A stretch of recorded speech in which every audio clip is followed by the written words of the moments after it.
Ma'am, first class isn't for people like you. The sentence sliced through the quiet cabin before the boarding music had even faded, loud enough for nearby passengers to stop placing their carry-on bags into the overhead bins. Every head turned. Some looked curious. Others looked uncomfortable. A few simply watched the way people do when they sense they're about to witness something they'll remember long after the flight lands. Naomi Brooks stood in the aisle without saying a word. She wore dark blue jeans, clean white sneakers, and a simple black sweater beneath a lightweight charcoal jacket. No designer handbag hung from her shoulder. No luxury watch flashed beneath the cabin lights. Her hair was neatly pulled back, and the only thing she carried was a weathered leather laptop bag that looked older than some of the passengers already seated in the premium cabin. Nothing about her appearance matched the picture flight attendant Nicole Harrison had formed in her mind when she glanced at seat 2A on the boarding manifest. Nicole folded her arms with practiced confidence, smiling politely for everyone except the woman standing in front of her. "Economy boarding continues through the rear entrance," she said, pointing toward the back of the aircraft. "You'll need to head that way." Naomi slowly lifted her boarding pass. "My seat is 2A." Nicole barely looked at it before shaking her head. There must be some mistake. The businessman seated across the aisle lowered his newspaper just enough to watch. A young couple exchanged nervous glances.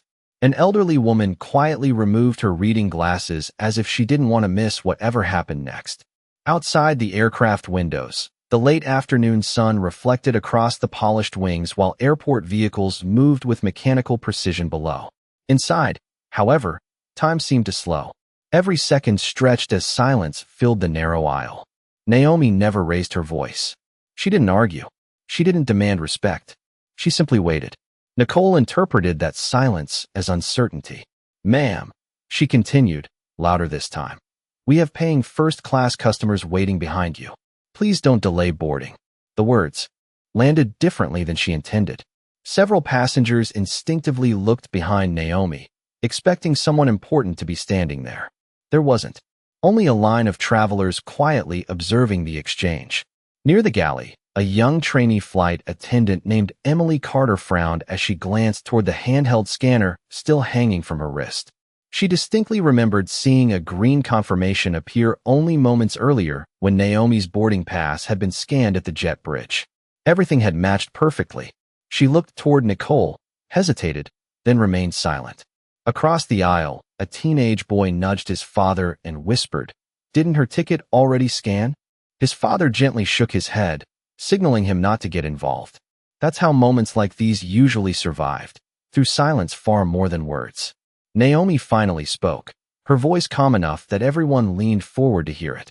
"Would you please verify my boarding pass before asking me to leave?" Nicole smiled again, but this time the smile carried something colder than customer service. "I already know everything I need to know."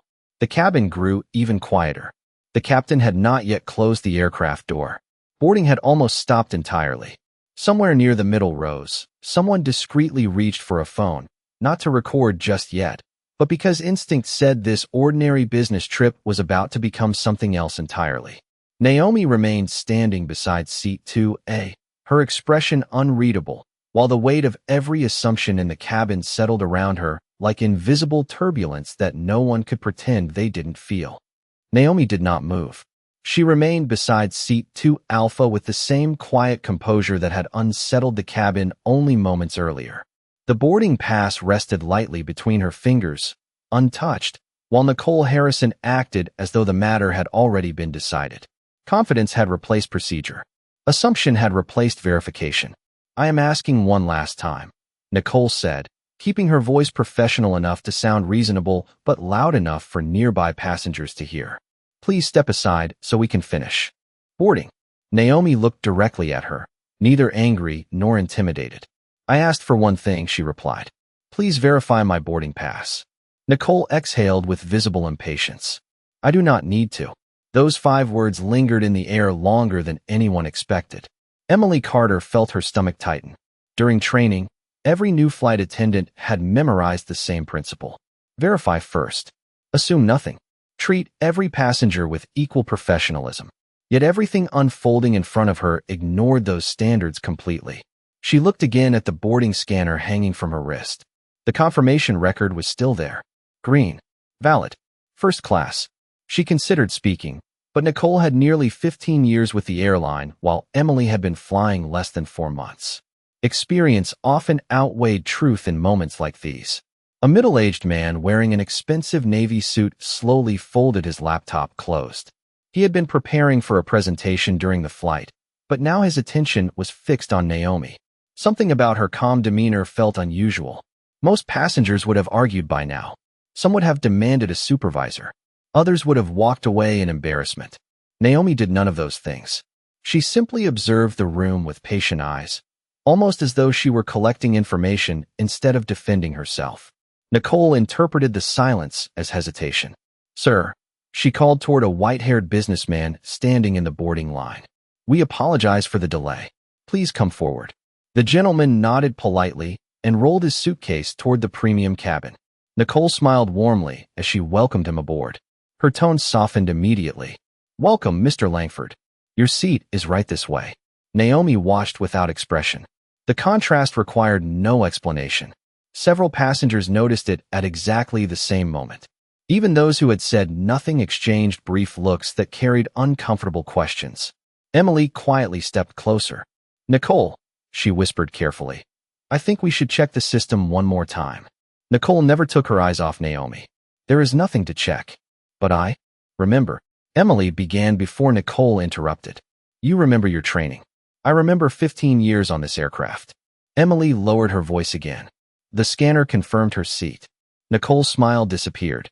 Then perhaps the scanner made a mistake. Emily knew scanners did not invent passenger records. They either accepted a boarding pass or rejected it. There was almost no middle ground. Yet she also knew challenging a senior crew member in front of passengers could end her career before it truly began. Across the aisle, the elderly woman who had removed her reading glasses leaned toward another passenger and quietly said, "She has been nothing but respectful." The other woman nodded. "I noticed that too." Their words were soft, but in a silent cabin, they carried farther than intended. Naomi heard them. Nicole heard them as well. A subtle tension spread through the first-class cabin, like changing air pressure before a storm. Nobody had raised a voice. Nobody had created a scene. Yet the atmosphere no longer resembled ordinary boarding. It felt more like a room waiting for someone to make a choice that could not be undone. Naomi finally slipped her boarding pass back into her jacket pocket and gently rested one hand on the worn leather laptop bag hanging from her shoulder. Her eyes briefly drifted across the polished cabin, the premium seating, the attentive passengers, and the uniformed crew moving with rehearsed precision. There was no frustration on her face, only quiet observation. It was almost as if she had expected every second of this encounter long before she ever stepped onto the aircraft, and somewhere beyond the windows where the evening sky stretched across the runway, events had already begun moving in a direction that no one inside the cabin could yet imagine. The aircraft door remained open, but boarding had nearly stopped. Flight attendants farther back in the cabin exchanged uncertain glances as the line at the entrance stretched into the jet bridge. What should have taken seconds had already consumed several minutes, and every delay pulled more attention toward the quiet woman standing beside seat 2 Alpha. Nicole Harrison finally reached for the interphone mounted near the galley. "Captain Reynolds, could you come to the first-class cabin for a passenger issue?" she said with measured confidence. Her words sounded routine, but they carried an unmistakable assumption. The issue was not a seating error. The issue, in her mind, was Naomi Brooks herself. Less than a minute later, Captain Daniel Reynolds stepped into the aisle wearing the calm expression of someone accustomed to solving problems quickly. He looked first at Nicole, then at Naomi, then toward the waiting passengers. "What seems to be the problem?" he asked. Nicole answered before anyone else could speak. "She insists that seat 2 Alpha belongs to her, but the situation does not make sense." Daniel nodded slowly. "Did you verify the boarding record?" Nicole hesitated for only a fraction of a second. "There are inconsistencies." Emily Carter's eyes widened. She knew that statement was not true. No verification had ever been performed after Naomi requested it. The captain turned toward Naomi. "Ma'am, may I see your boarding pass?" Naomi reached into her jacket and handed it over without a word. Daniel examined the document for several seconds before looking back at Nicole. "Did you scan this?" Nicole answered carefully. I did not think it was necessary. The captain frowned ever so slightly, but before he could continue, another voice entered the conversation. Everything looked valid when she boarded. Emily had finally spoken. The sentence was quiet, yet it carried surprising weight. Nicole turned toward the trainee. Emily, you are mistaken. No, Emily replied, her heartbeat racing. I remember because I welcomed her myself at the jet bridge. The scanner accepted her immediately. A hush settled over the cabin. Several passengers who had remained seated now openly watched the exchange. The businessman in the navy suit removed his glasses. The elderly woman folded her hands together. Even the passengers still standing in the boarding line leaned sideways to hear better. Nicole crossed her arms. The scanner is not always correct. Emily answered before fear could stop her. The system almost never accepts an invalid boarding pass. Captain Reynolds looked between the two flight attendants, uncertainty beginning to replace confidence. Before he could respond, a sharply dressed man waiting several rows behind Naomi spoke with visible impatience. Can we move this along? Some of us have connections to make. Nicole nodded gratefully. Exactly. We cannot delay an entire flight over one disagreement. Naomi looked toward the man and answered with remarkable courtesy. I do not wish to delay anyone. I only asked that my boarding pass be verified. The simplicity of her response made the surrounding silence even heavier. There had been no argument, no raised voice, no refusal to cooperate. Only one unanswered request repeated with unwavering calm. A young traveler near the window quietly unlocked his phone and opened the camera application without pressing record. Something about the atmosphere felt different now. This was no longer an ordinary customer service disagreement. It felt like a decision unfolding one careful sentence at a time. Captain Reynolds handed the boarding pass back to Naomi, but did not instruct her to leave. Instead, he looked toward Nicole once more.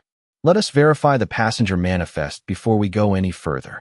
Nicole's jaw tightened almost imperceptibly. Captain, with respect, I have handled situations like this for years. Daniel remained silent. Experience mattered. Facts mattered more. Around them, the first-class cabin seemed to hold its breath.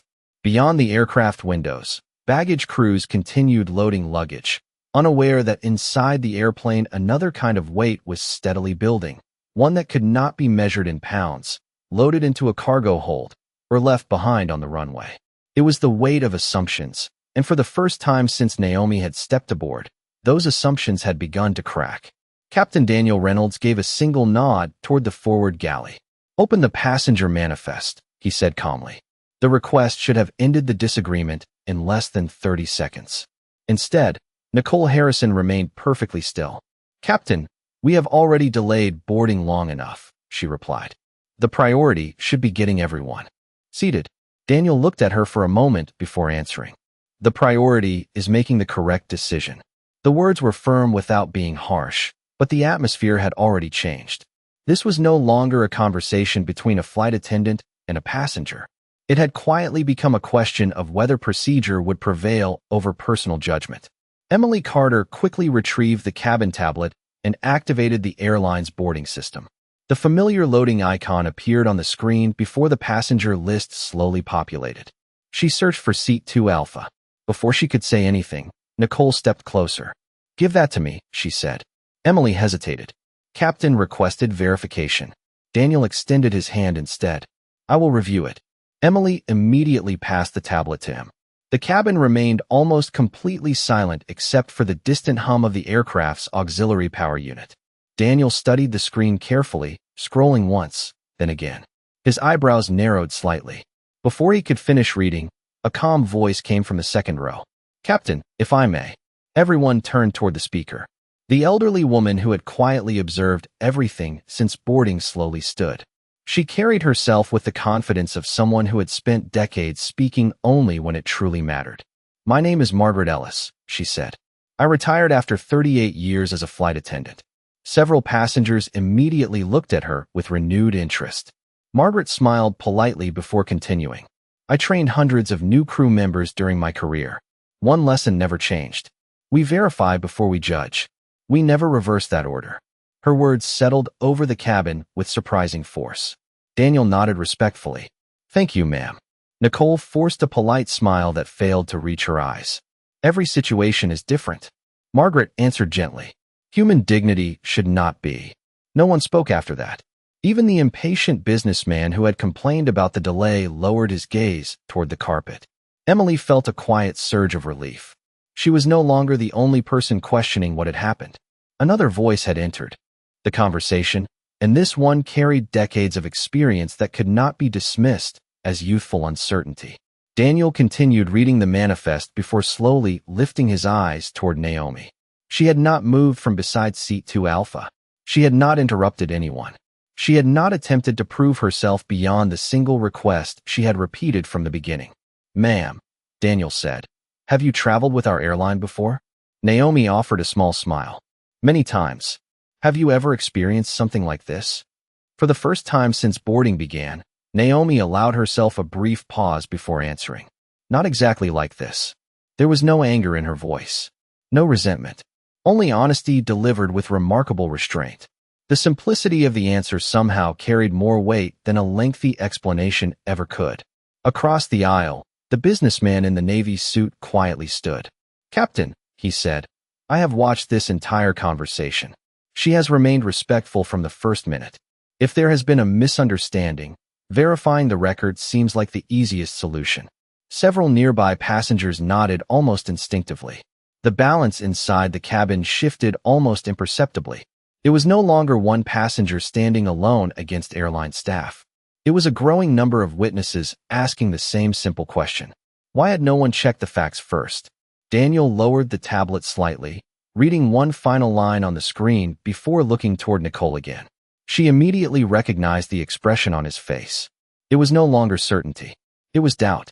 Outside, the jet bridge remained connected to the aircraft as ground crews waited for clearance to close the door. Inside, every passing minute made departure less important than the truth that was slowly emerging. Naomi quietly adjusted the strap of her worn leather bag and waited with the same calm patience she had carried from the moment she stepped aboard, while around her the confidence of those who had judged her first continued to erode one unanswered assumption at a time. Captain Daniel Reynolds looked at the tablet one more time before the screen suddenly went dark. The passenger manifest had timed out, forcing the application to reload. Nicole Harrison immediately broke the silence. There you have it, she said. The system is unstable. We cannot keep holding the aircraft because of an incomplete record. Daniel did not answer right away. He simply restarted the application, but the airport wireless connection was unusually slow. The loading circle continued spinning while impatient conversations quietly spread through the cabin. This is getting ridiculous, someone muttered from the third row. Another passenger checked his watch. A woman waiting in the jet bridge sighed loudly enough for everyone nearby to hear. Small frustrations began blending with larger assumptions, and Naomi recognized the pattern immediately. She had seen it before. Not on this aircraft. Not with these people. But years earlier, when she was only 24 years old, carrying nothing more than a garment bag and an entry-level consulting job that barely paid enough for rent. She remembered walking toward another boarding gate wearing a navy blazer she had saved 3 months to buy. The gate agent had looked at her ticket, then looked at her face, then quietly asked if she was sure she belonged in the priority boarding line. She remembered the people behind her pretending not to notice while she stepped aside to avoid creating a scene. Minutes later, the mistake had been corrected with a brief apology that lasted less than 5 seconds. The embarrassment had stayed with her for years. She never forgot how quickly strangers could decide where someone belonged without asking a single honest question. Standing beside seat 2 Alpha now, Naomi felt that memory return with perfect clarity. The airport had changed. The uniforms had changed. The names had changed. The assumption had not. She slowly looked through the cabin windows toward the fading afternoon light stretching across the runway. 20 years had passed, yet the feeling was strangely familiar. Not painful anymore, just familiar. It had become one of the many reasons she believed culture mattered more than branding, and why every business decision she made began with one simple question. How do people treat someone they believe cannot change their future? Captain Reynolds finally looked up from the slowly reloading tablet. We are still waiting for the manifest to refresh, he explained. Before anyone could respond, Nicole took another step forward. Captain, we cannot continue delaying premium passengers indefinitely.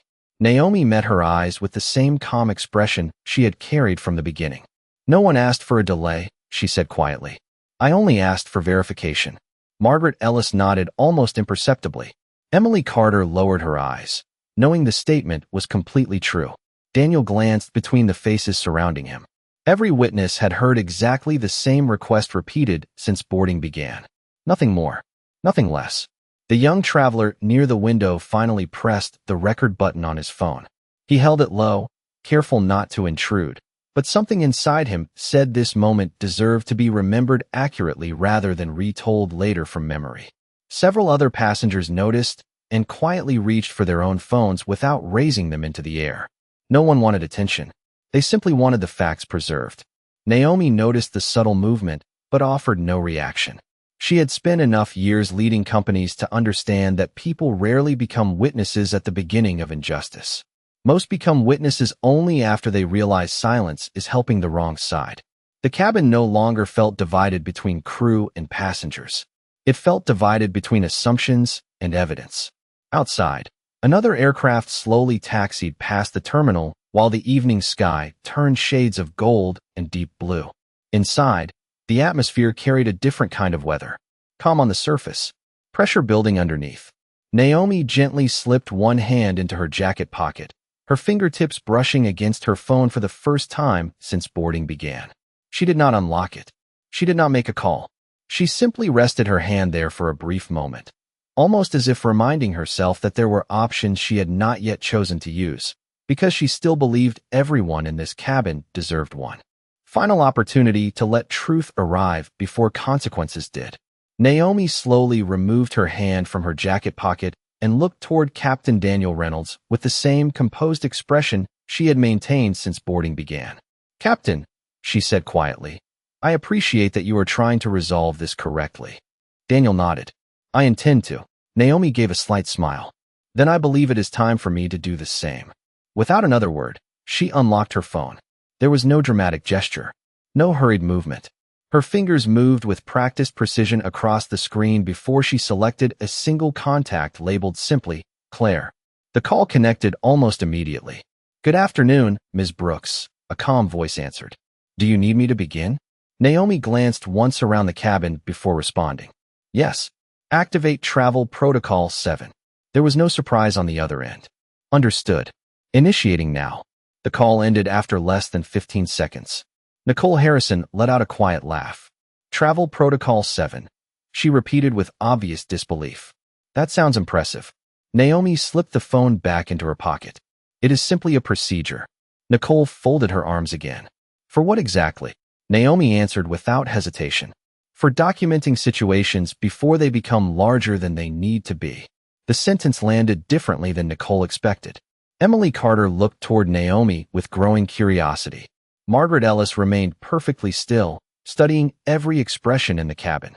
Captain Reynolds frowned slightly, sensing that whatever had just happened was far more significant than the brief conversation suggested. 2,000 miles away in New York, Claire Donovan ended the call and immediately opened a secure conference channel. Within moments, attorneys, corporate communications specialists, executive assistants, and senior investment advisors received the same notification. Subject line: Travel Protocol 7. Priority immediate. No explanations. No speculation. Only instructions. Preserve all communication. Monitor airline operations. Await executive authorization.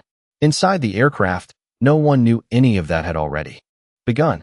Naomi stood exactly where she had been from the beginning. She neither smiled nor appeared concerned.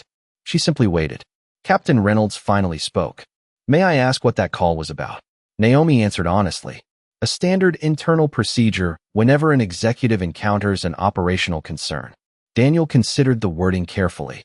Operational concern. Not personal complaint. Not discrimination. Not conflict. The language sounded unusually precise.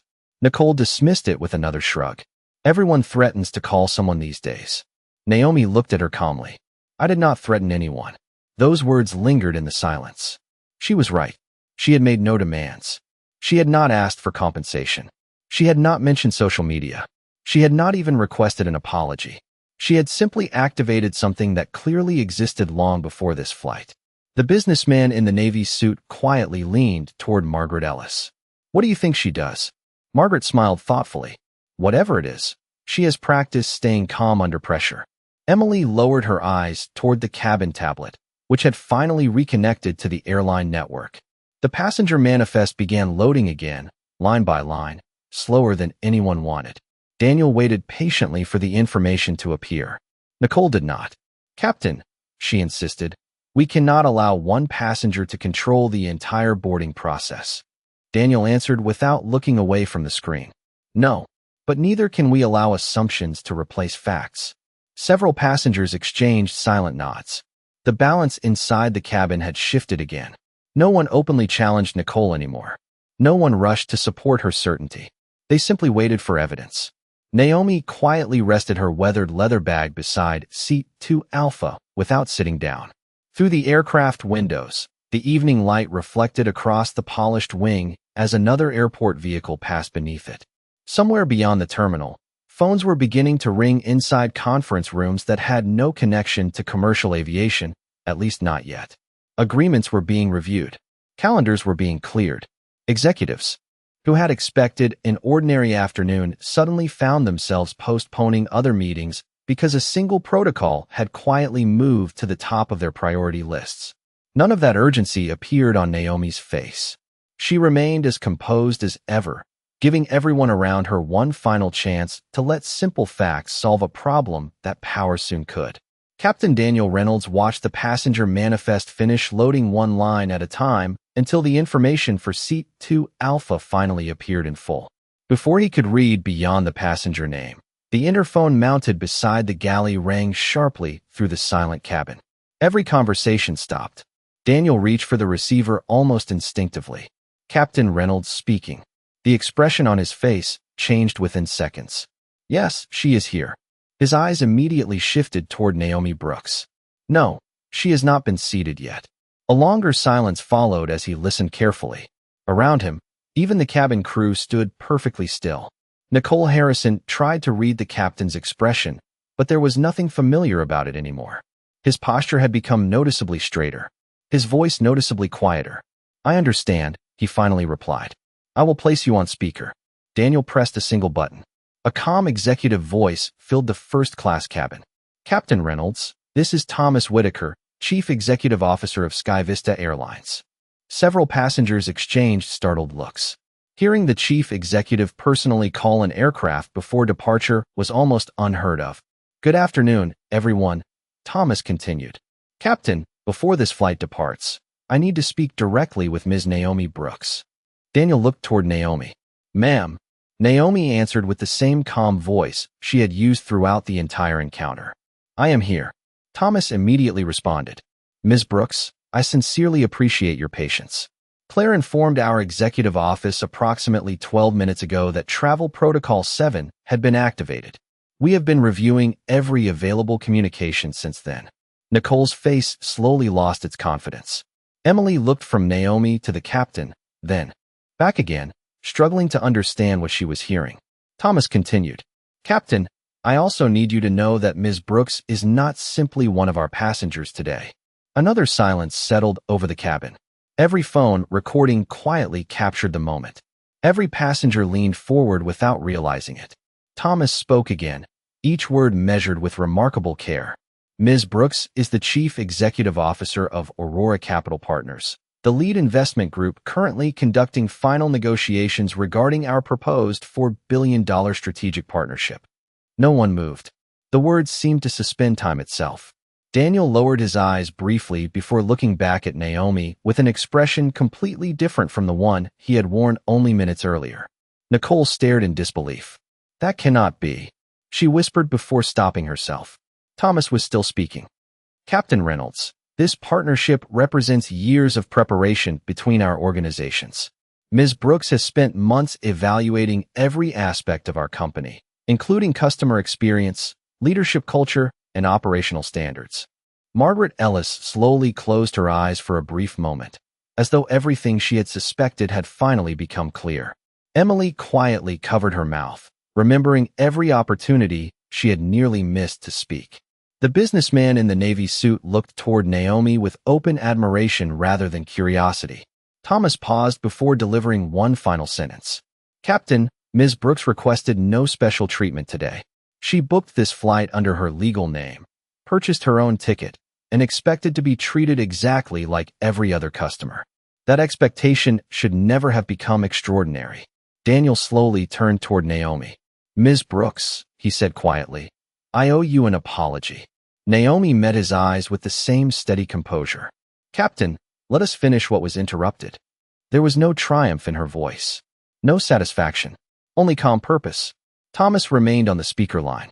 Captain, corporate leadership will conduct a complete review after landing.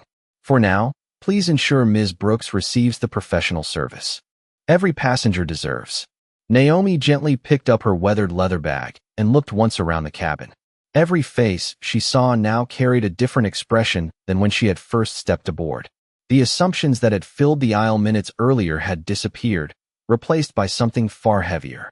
Recognition, regret, and the quiet realization that the greatest mistake made that afternoon had never been failing to recognize an influential executive. It had been believing respect should depend on recognition in the first place. The silence that followed Thomas Whitaker's announcement lasted only a few seconds, but it felt long enough for every assumption in the cabin to collapse under its own weight. Captain Daniel Reynolds slowly returned the receiver to its cradle without taking his eyes off Naomi Brooks. Ms. Brooks, he said quietly, your seat is ready whenever you are. Naomi gave a small nod, but remained standing. Before we continue, she replied, there is one matter that cannot be ignored. No one interrupted her. Even Nicole Harrison, who only minutes earlier had spoken with unwavering confidence, now stood motionless beside the galley. The authority she had relied upon had quietly disappeared, replaced by uncertainty she could not conceal. Naomi reached into her jacket pocket once more and removed her phone. Another message had already arrived from Claire Donovan. She opened it, read it silently, then looked toward Captain Reynolds. Corporate has completed its preliminary review, she said. Daniel listened carefully. Ms. Brooks, I understand this situation has caused significant concern. Naomi answered with the same calm voice that had never once risen above a normal conversation. Concern is temporary.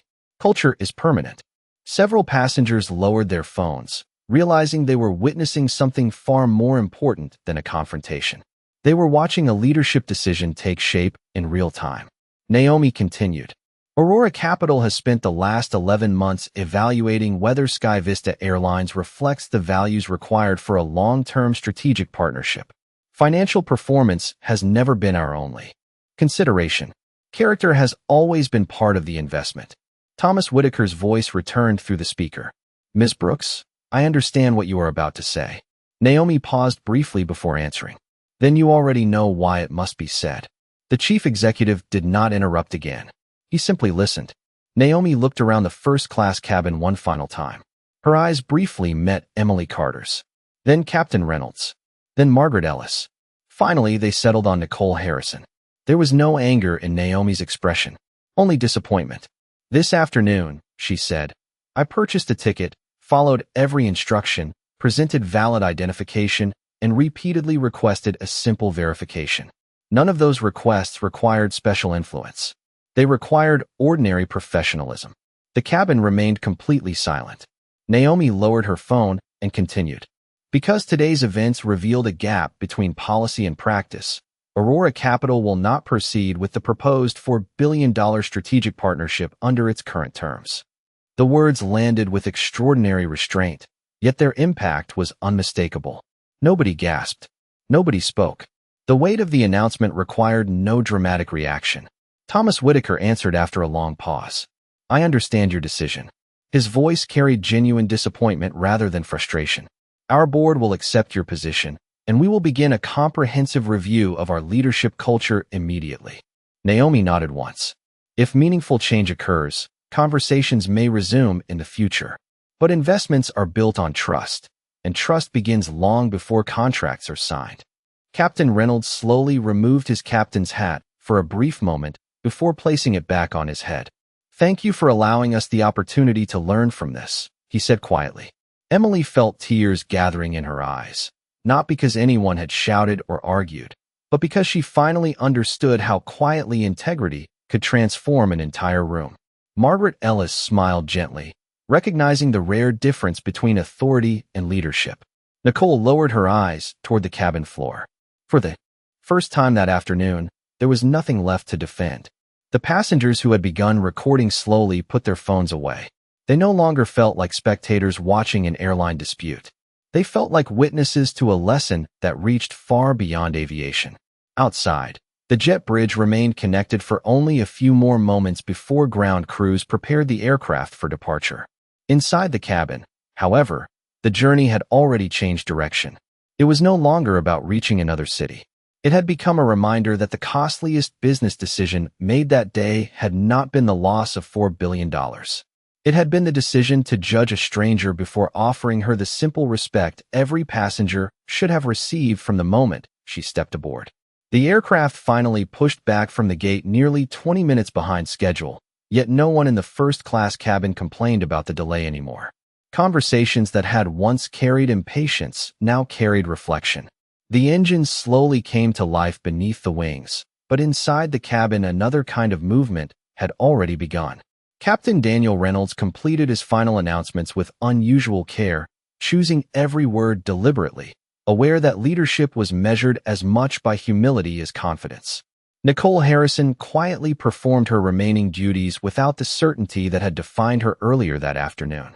Every interaction with a passenger became slower, more thoughtful, almost as if she had suddenly realized how much weight a single sentence could carry. Emily Carter continued assisting travelers with overhead luggage and seat requests, but something inside her had changed as well. She no longer wondered whether speaking up had been the right decision. She knew it had been.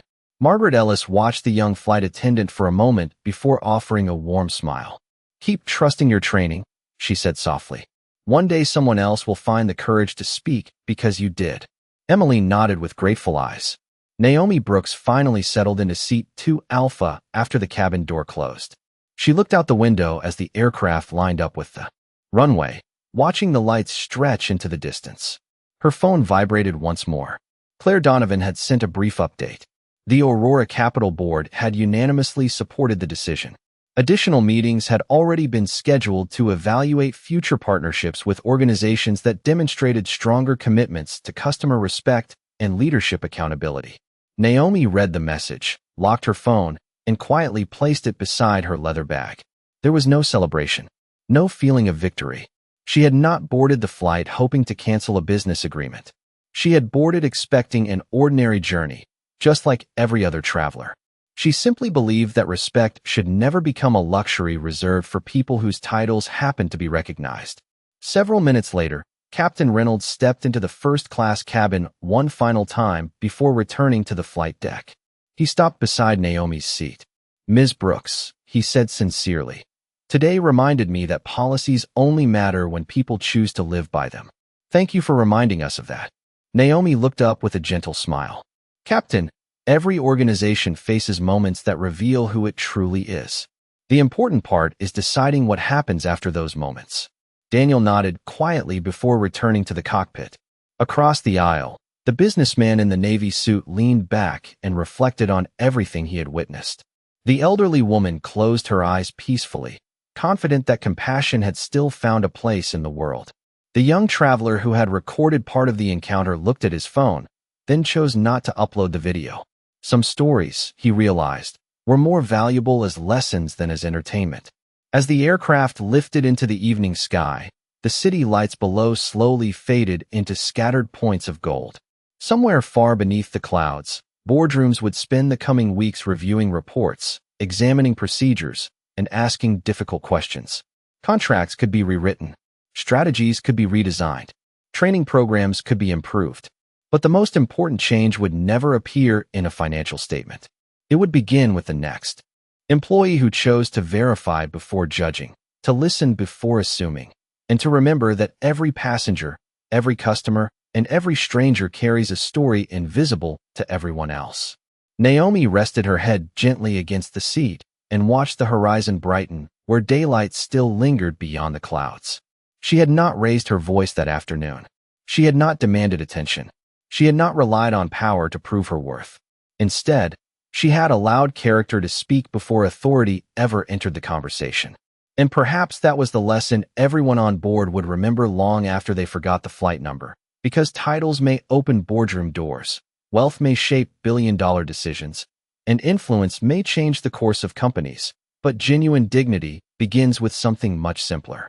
It begins the moment we choose to treat every person with equal respect before we know who they are.